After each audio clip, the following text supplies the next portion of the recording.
Thank you very much.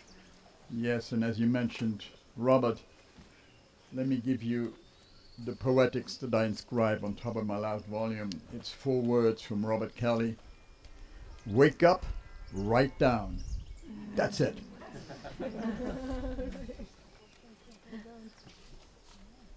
First, let me thank Stephen and Dimitra for this place, for bringing me here, and Susan Wright, and the whole staff of T-Space. I feel extremely honored to have been given the award and to be able to be here and read today.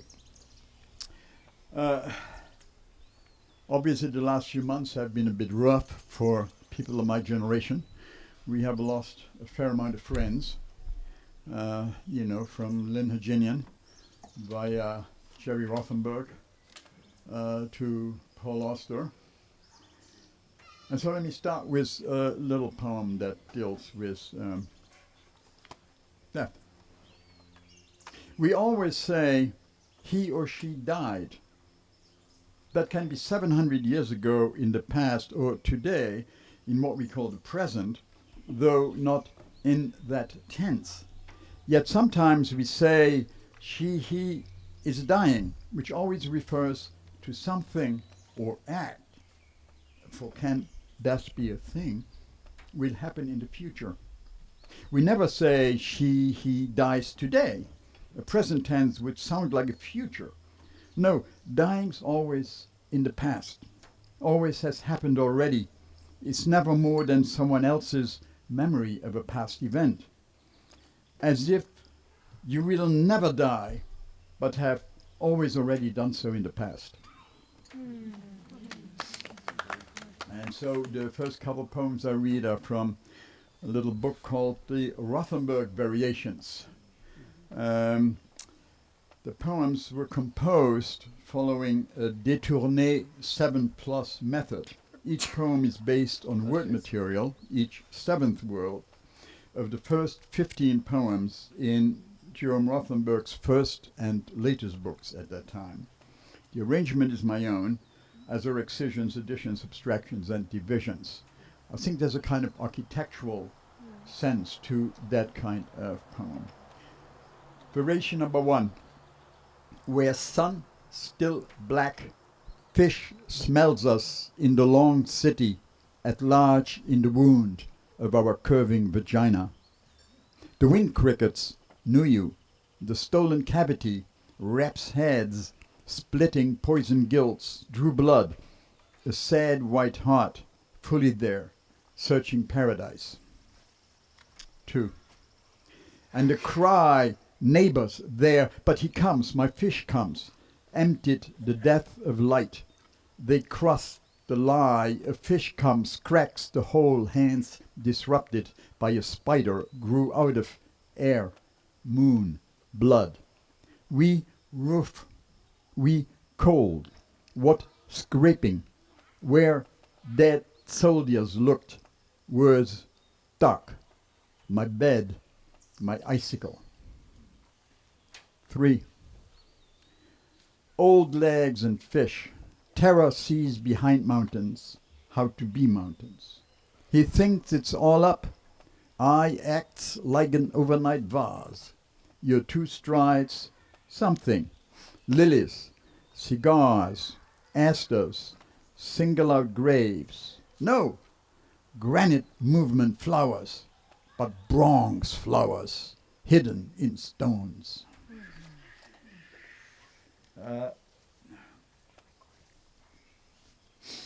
And then an extract from a poem called Canto Diurno, which goes back to the early 80s. So I'm an anthologist, and today I'm doing a little anthology of my work. And with Nicole's age, he was really the co-editor, because we all need co-editors on anthologies. From Canto Diurno, number 1. It was an idea of writing, of having a whole day and writing from morning to night so that you get the canto of that day. Here's an extract from Canto Diurno number 1. 2 p.m. To write through the numbness of body, stretching the dream drum's skin, skein, this length of thread, a yarn wound twisted around a loose skeleton, coils, earthy suggestion of this, a, quote, twisted skein of lies. The story goes on, notwithstanding the numbness, the cackle of geese warns of danger, the sky-pierced, arrow-shaped flight of similar things, birds or tales of an endless, piercing, porous night tide, through which sweat of my life dangles me from a rope trick.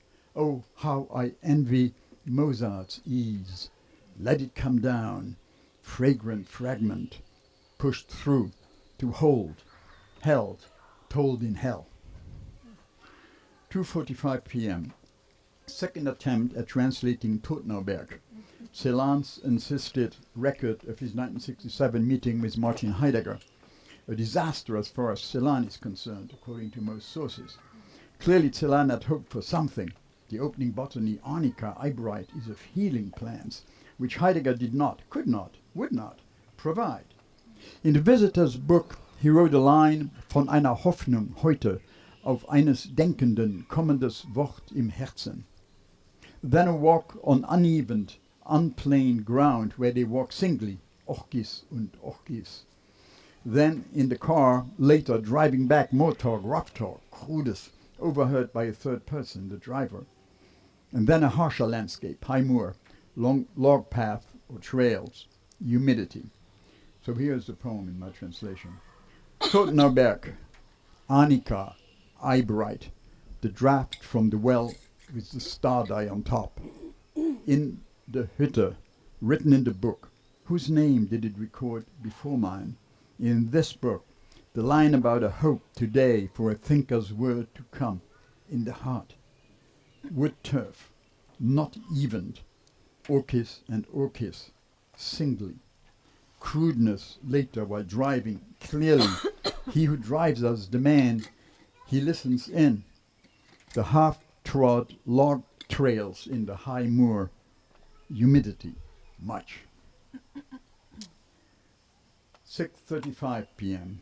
The hearth again, and against the encroachments, the polis, its exigencies. The question of hearth as elective, polis as de facto. The community of lovers has as its ultimate goal the destruction of society. Maurice Blanchot. A war machine, two beings made or not made for each other, a possibility of disaster. Here is the room, the closed space.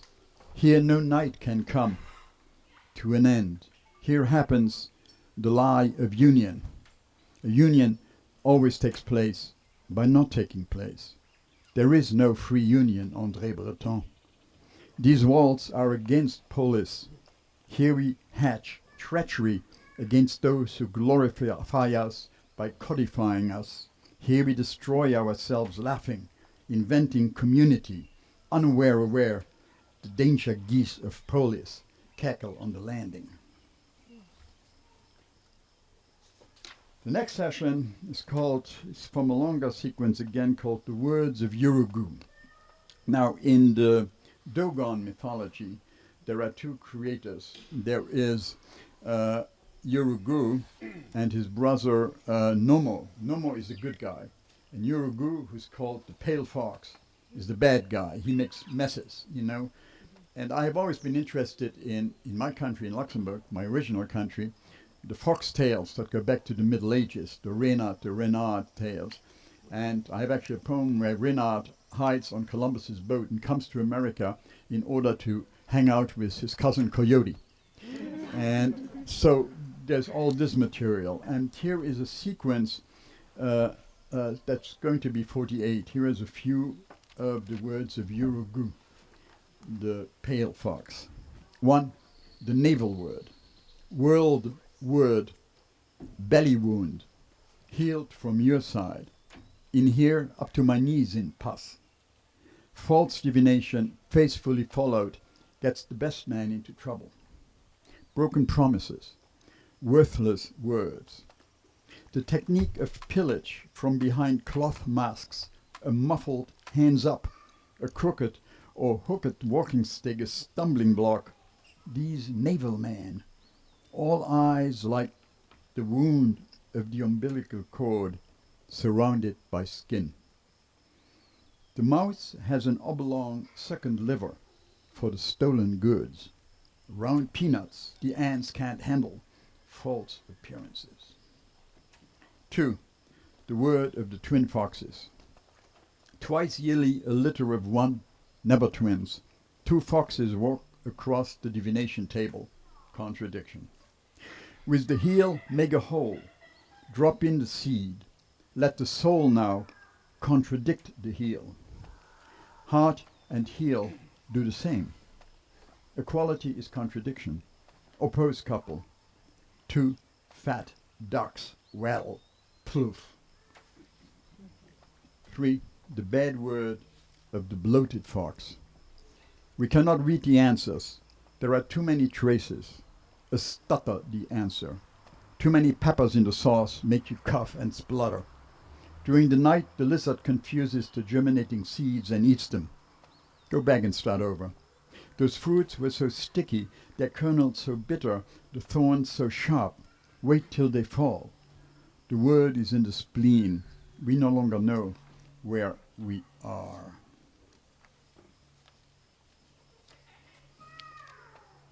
And you have managed to wet my finger enough to turn the page. The last of the fox poems, the fox's silent word. Every 60 years, the moon of Sirius completes a revolution and renews the world. The mean or average of a human life. A secret ceremony for 5 men. This fox stays away from the divination table. I beg your pardon, you goo seru. Now we move a bit further up towards Morocco. Extracts from a sequence called the Fez Journals. Babu Jalud, which is a famous gate in Fez. Clouds today, at least a few, to make the blue sky interesting. What is green inside and blue outside? A gate named after a goat. Its skin, at least like every true barrier or border, it is more whole than wall, more to go through. The Muslim crowds moved me back and forth, then kept me moving in the inside of the gate. A gate is to walk through, no matter the direction. I was door, the crowd hinge. I swung under its creak. One could live there, I mean in the gate, be in shade, but traversed by wind and people, to live there and not be a keeper. That is the challenge, for under it the blue and the green become interchangeable for who lives there. Only for those who come to it from either side will the colors matter, or at least tell them from where they are. When you are the gate, there is no need to know this subterfuge we call the inside and the outside. I am there again. Favorite place is middle, isthmus, the between, the only place that is all we can be in at once. And we move on to another city in Larache. 1. When colonialism holds you, French there, Spanish here, an old architecture circles the plaza, crenulating the minds. The 2 young women we stay with speak perfect Spanish for having gone to Spanish school here in Larache since age 3. They cannot read a street sign in Arabic, their language. 2. This time it is here, the lead or the lead, and I can't remember which one I wanted, the lead of religion. It is all over. It is all over when in the beginning is perfection. It is all over when the only hankering is for pristine Medina. It is all over when the educated middle class, techno-savvy as any roomie, says there is no veil over the book, only over the woman. 3. A mint tea on the plaza, and now another on El Balcón Atlántico, facing that western ocean, a pressed orange on the horizon in my glass, and a black coffee. Ah, happiness at 8 a.m. 4. In the Maghreb of the Maghreb, on the furthest western point, there where the desert army is stopped by the sea, where Sidi Akbar danced his horse prancing into the waves, where now the mosque of Hassan II sits on land stolen from the people, there spins the mad dervish of the Maghreb, spins and spins, it is no longer a dance. There is no ecstasy to it, only pain and breathlessness. He spins and doesn't know in which direction to stop. East towards Mecca, west towards America. He twists and twists, skewered by a Meccarika, the nightmare from which there is no waking up.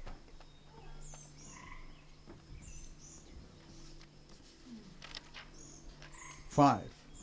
Here lies C.G. Jean Genet, brought back to Larache in a burlap sack tagged immigrant worker.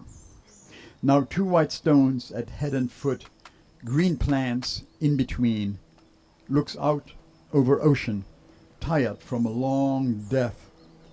The stone says he was born, as we all are, on one day, but he died on both the 14th and 15th of April.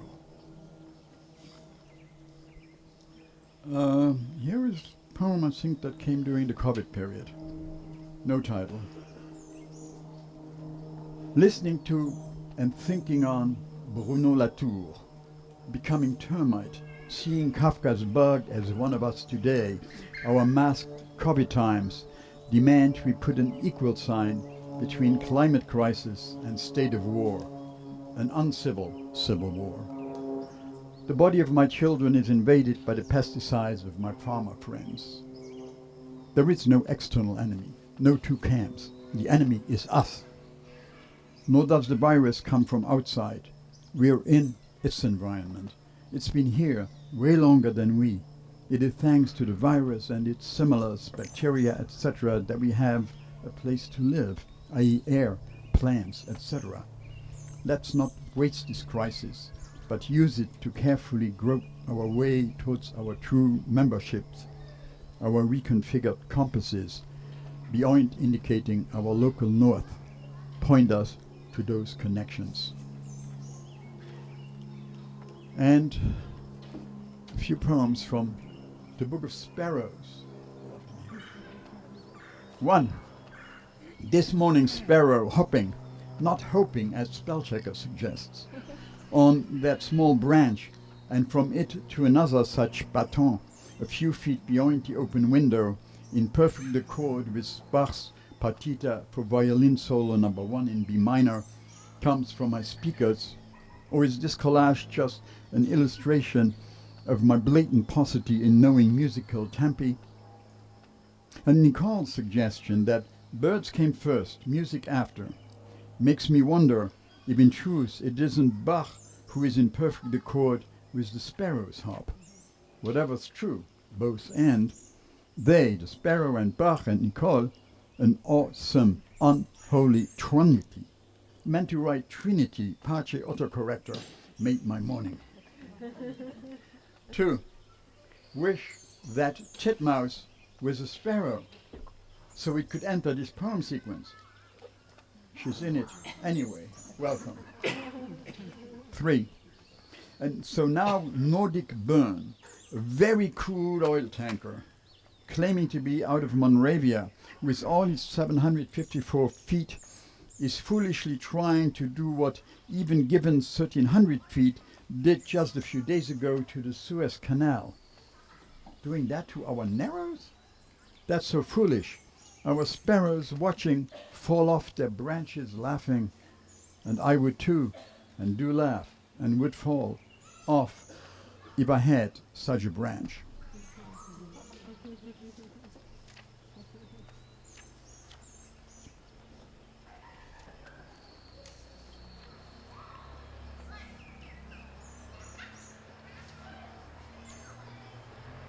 Watching those many sparrows bouncing around the hedge and fence takes a lot of agility.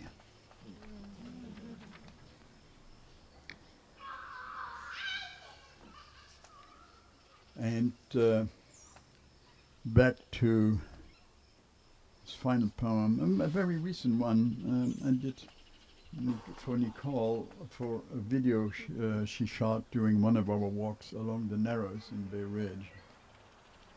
Peace rag flag. Peace flag, tattooed, no tattered, I see through. You from land into sea, and nowhere to land, and vice versa vice, between sun and shade, between light and water, between rock and land, between wood and rock, tattered flag, bloodstained peace, tattooed flag. Hold up the peace flag, tattooed, no tattered, by soldiers washed in water, left not to dry but to hang. Rope and black plastic tatters, hang it all, hangs in no balance, between land and sea, between you and them, between me and me, along the Verrazano shore, here to reassure me, and you there, is blood slowly washing out.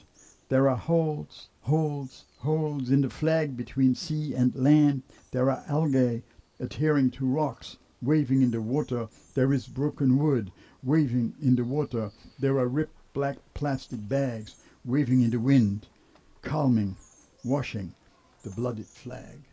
Thank you.